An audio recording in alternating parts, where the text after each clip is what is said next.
رق فانظر N وضع کریمتہ، کہ نکاح کیا ہوتا ہے؟ اپنی لڑکی کو گویا کسی کی غلامی میں دے رہے ہو تو غور کرو تم کس کی غلامی میں دے رہے ہو۔ اسی کی غلامی میں تمہاری بچی جائے جو نبی کا سچا غلام۔ یہ ان کا ایک پیغام تھا۔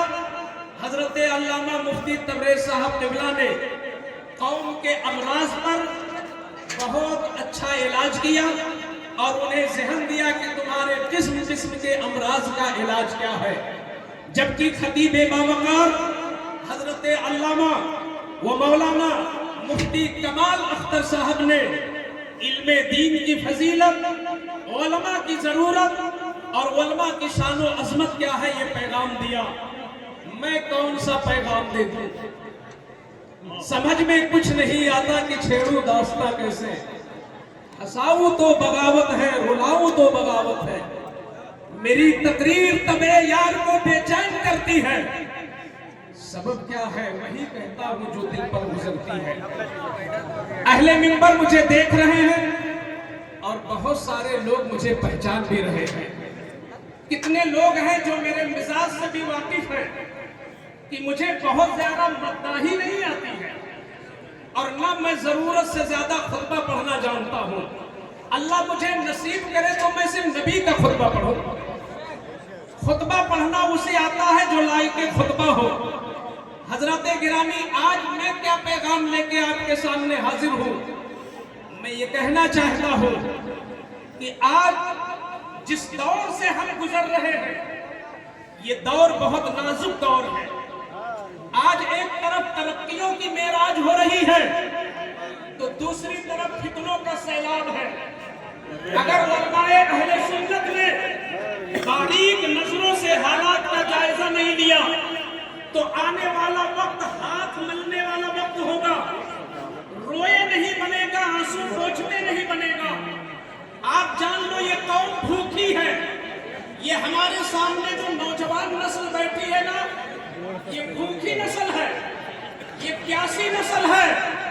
پیاسے کو پانی جہاں ملے گا وہاں جائے گا، بھوکے کو کھانا جہاں ملے گا وہاں جائے گا۔ آج ہم رونا روتے ہیں کہ ہمارا نوجوان سوشل میڈیا پہ غیروں کی تقریریں سنتا ہے۔ آج ہم رونا روتے ہیں کہ یہ قادیانیوں کو کیوں سنتے ہیں، یہ مرزائیوں کو کیوں سنتے ہیں، یہ اہل حدیث کو کیوں سنتے ہیں، یہ وہابیہ اور دیابنا کو کیوں سنتے ہیں۔ میری بھی کچھ ذمہ داری بنتی ہے۔ جب ہم ان کو صحیح غذا نہیں دیں گے، آج ہماری دعوتوں میں حکمت ہٹ گئی ہے، تقریریں ہیں اثر ختم ہو گیا ہے، تبلیغیں ہیں اثر ختم ہو گیا ہے، خطبات ہیں مگر ذوق خطبہ ختم ہو گیا ہے۔ وجہ کیا ہے؟ وجہ یہ ہے کہ منبر پر آنے والا ایک مبلغ ہوتا ہے مگر مبلغ یہ سوچتا ہے میں کون ایسی تقریر کر دوں کہ میری تقریر پہ نعرے لگے، میں کون ایسا شعر پڑھ دوں کہ جو بر وقت ہو داد و دہش مل جائے۔ مگر مبلغ کو یہ فکر نہیں ہوتی ہے کہ مبلغ کے اوصاف کیا ہونا چاہیے، داعی کے اوصاف کیا ہونا چاہیے، تقریر کرنے والے کے لیے کیا صلاحیتیں ہونی چاہیے۔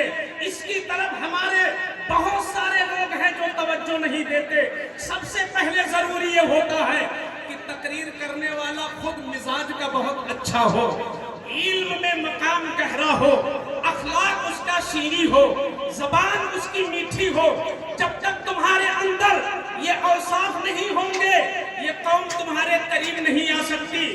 مجھے کہنے دیا جائے، میں بہت بے باکی کے ساتھ بولنا چاہتا ہوں کہ آج حق بولنے والی زبانیں نہیں رہ گئی، آج حق کی زبانوں پہ تالے لگ گئے۔ میں دیکھتا ہوں کہ کربلا کے یزید پر گھنٹے گھنٹے لوگ تقریر کرتے ہیں، لیکن ہمارے درمیان جو یزید موجود ہیں ان کی زبانوں کو کون بند کرے گا، ان کے خلاف کون تقریریں کرے گا۔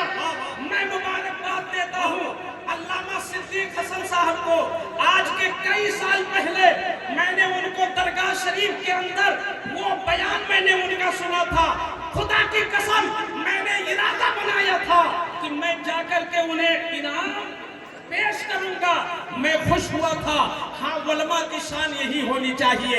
آج حقیقت یہ ہے کہ ہمارا نفس موٹا ہے، ہم اپنے خلاف کچھ نہیں سننا چاہتے، تو پھر تقریر تو ہے، تقریر کا اثر نہیں ہے، تبلیغ تو ہے، تبلیغ میں دم نہیں ہے، تحریریں تو ہے، تحریر میں اثر انگیزی نہیں ہے، ساری چیزیں کیوں ختم ہو رہی ہیں؟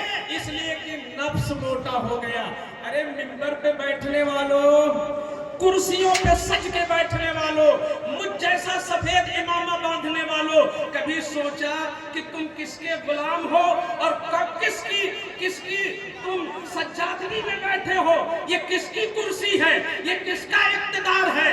ہمیں صحابہ سے اس کا سبق حاصل کرنا ہے۔ مجھے یاد آتا ہے اللہ الصمد، اگر آج شیر محمد برکاتی اور اس جیسے چھوٹے چھوٹے مولوی اگر یہ مزاج بنا لیں تو تقریروں میں اثر آ جائے گا۔ مجھے یاد پڑ رہا ہے سیدنا عمر فاروق اعظم جب پہلی بار بیٹھے خلافت کی کرسی پر تو ایک تقریر کیا، سیدنا عمر نے تقریر کیا۔ کیا فرماتے لوگوں؟ میں رسول اللہ صلی اللہ علیہ وسلم کا جانشین ہوں، میں رسول اللہ صلی اللہ علیہ وسلم کا جانشین ہوں، میں تمہارے درمیان فیصلے کروں گا۔ لوگوں نے پوچھا اے عمر آپ فیصلے کس چیز سے کریں گے؟ ارشاد فرماتے ہیں قرآن اور سنت سے، میں قرآن اور حدیث سے فیصلہ کروں گا۔ توجہ چاہوں گا میں توجہ کی بھی، یہ نفس کو چلنے کی ضرورت ہے، نفس کو پیسنے کی ضرورت ہے۔ عمر کیا کہتے ہیں؟ آج سے فیصلے کروں گا قرآن اور سنت سے۔ ایک اعرابی بیٹھے ہیں، ہاتھ میں تلوار، اٹھ کے کھڑے ہو گئے، کہتے ہیں عمر جب تک تم قرآن کے مطابق فیصلہ کرو گے، جب تک تم حدیث کے مطابق فیصلہ کرو گے تو یہ بندہ تمہاری پیروی